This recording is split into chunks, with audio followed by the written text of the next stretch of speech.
Paling sakit bagi seorang perempuan bila dia menangis sampailah dia tertidur. Esok pagi dia bangun macam tak ada apa-apa yang jadi. Dia boleh senyum, dia boleh gelak. Malam tu dia akan ulang benda yang sama. Subhanallah. Tahu tak, bila mana kamu menangis dan kamu tertidur, tu tanda Allah sayang.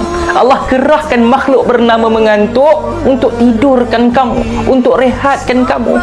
Macam yang jadi dalam sirah perang Badar, perang pertama umat Islam. Waktu tu tentera Islam agak gemuruh.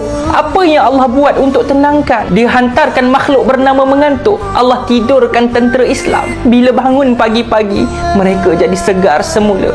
Nampak? Macam tu juga kamu. Bila kamu menangis sebab penat dengan keadaan, kamu marah dan kamu tertekan, akhirnya Allah tidurkan kamu. Allah sedang dekat dengan kamu. Allah sedang merawat diri kamu dan Allah berikan tenaga semula saat kamu bangun daripada tidur.